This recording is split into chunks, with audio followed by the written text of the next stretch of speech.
tool for profit and control is war.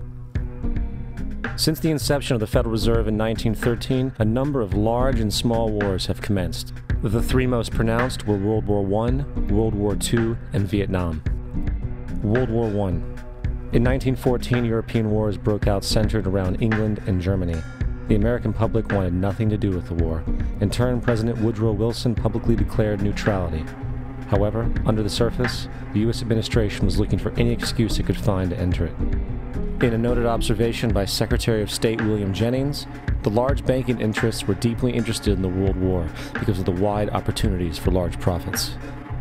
It's important to understand that the most lucrative thing that can happen for the international bankers is war, for it forces the country to borrow even more money from the Federal Reserve Bank at interest. Woodrow Wilson's top advisor and mentor was Colonel Edward House, a man with intimate connections with the international bankers who wanted in the war.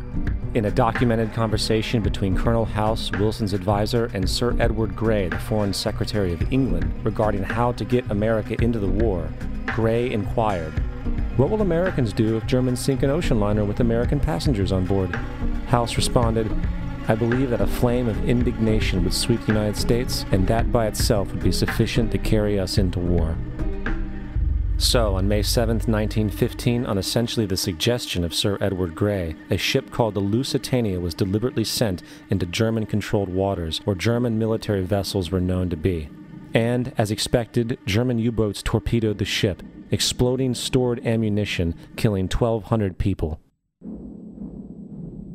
To further understand the deliberate nature of this setup, the German embassy actually put advertisements in the New York Times telling people that if they boarded the Lusitania, they did so at their own risk, as such a ship sailing from America to England through the war zone would be liable to destruction. In turn, and as anticipated, the sinking of the Lusitania caused a wave of anger among the American population, and America entered the war a short time after. The First World War caused 323,000 American deaths. J.D. Rockefeller made $200 million off of it. Not to mention the war cost about $30 billion for America, most of which was borrowed from the Federal Reserve Bank at interest, furthering the profits of the international bankers. World War II. On December 7, 1941, Japan attacked the American fleet at Pearl Harbor, triggering our entry into that war. President Franklin D. Roosevelt declared the attack was a day that will live in infamy. A day of infamy indeed, but not because of the alleged surprise attack on Pearl Harbor. After 60 years of surfacing information, it is clear that not only was the attack on Pearl Harbor known weeks in advance, it was outright wanted and provoked. Roosevelt, whose family had been New York bankers since the 18th century, whose uncle Frederick was on the original Federal Reserve Board, was very sympathetic to the interests of the international bankers, and the interest was to enter the war, as we've seen, nothing is more profitable for international bankers than war. In a journal entry by Roosevelt's Secretary of War Henry Stimson, dated November 25, 1941, he documented a conversation he had with Roosevelt.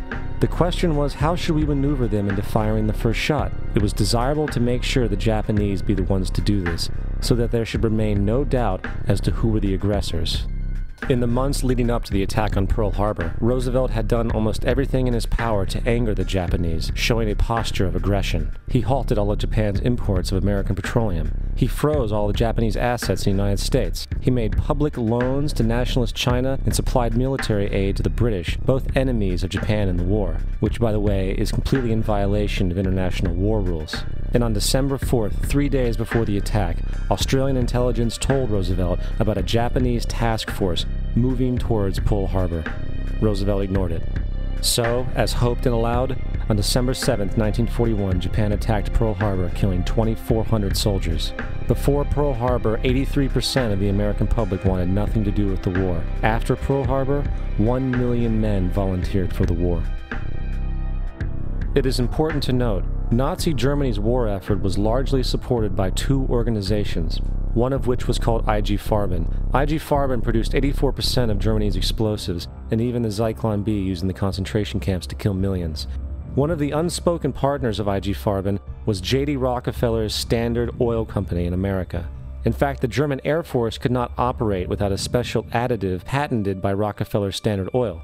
The drastic bombing of London by Nazi Germany, for example, was made possible by a $20 million sale of fuel to IG Farben by the Rockefeller Standard Oil Company. This is just one small point on the topic of how American business funded both sides of World War II. One other treasonous organization worth mentioning is the Union Banking Corporation of New York City. Not only did it finance numerous aspects of Hitler's rise to power, along with actual materials during the war, it was also a Nazi money laundering bank, which was eventually exposed for having millions of dollars of Nazi money in its vaults. The Union Banking Corporation of New York was eventually seized for violations of the Trading with the Enemy Act. Guess who the director and vice president of the Union Bank was? Prescott Bush, our current president's grandfather, and of course our former president's father. Keep that in mind when considering the moral and political dispositions of the Bush family. Vietnam. The United States' official declaration of war on North Vietnam in 1964 came after an alleged incident involving 2 U.S. destroyers being attacked by North Vietnamese PT boats in the Gulf of Tonkin. This was known as the Gulf of Tonkin Incident. This single situation was the catalytic pretext for massive troop deployment and full-fledged warfare. One problem, however, the attack on the U.S. destroyers by Vietnamese PT boats never happened. It was a completely staged event to have an excuse to enter the war. Former Secretary of Defense Robert McNamara stated years later that the Gulf of Tonkin incident was a mistake, while many other insiders and officers have come forward, relaying that it was a contrived farce, a complete lie. Once in the war, it was business as usual. In October 1966, President Lyndon Johnson lifted trading restrictions on the Soviet bloc, knowing full well that the Soviets were providing upwards of 80% of North Vietnam's war supplies. Consequently, Rockefeller interests financed factories in the Soviet Union, which the Soviets used to manufacture military equipment and send it to North Vietnam. However, the funding of both sides of this conflict was only one side of the coin. In 1985, Vietnam's rules of engagement were declassified. This detailed what American troops were and were not allowed to do in the war. It included absurdities like North Vietnamese anti-aircraft missile systems could not be bombed until they were known to be fully operational. No enemy could be pursued once they crossed the border of Laos or Cambodia. And most revealing of all, the most critical strategic targets were not allowed to be attacked unless initiated by high military officials. Apart from these imposed ludicrous limitations, North Vietnam was informed of these restrictions and therefore could base entire strategies around the limitations of the American forces. This is why the war went on so long. And the bottom line is this: the Vietnam War was never meant to be won, just sustained. This war for profit resulted in 58,000 American deaths and 3 million dead Vietnamese. So, where are we now? September 11th was the jumpstart for what is now an accelerated agenda by the ruthless elite. It was a staged war pretext no different than the sinking of the Lusitania, the provoking of Pearl Harbor, and the Gulf of Tonkin lie. In fact, if 9/11 wasn't a planned war pretext, it would be an exception to the rule. It has been used to launch 2 unprovoked illegal wars, one against Iraq and one against Afghanistan. However, 9/11 was a pretext for another war as well, the war against you. The Patriot Act, Homeland Security, the Military Tribunals Act, and other legislations are all completely and entirely designed to destroy your civil liberties and limit your ability to fight back against what is coming. Currently in the United States, unannounced to most brainwashed Americans, your home can be searched without a warrant, without you being home. You can in turn be arrested with no charges revealed to you, detained indefinitely with no access to a lawyer, and legally tortured, all under the suspicion that you might be a terrorist.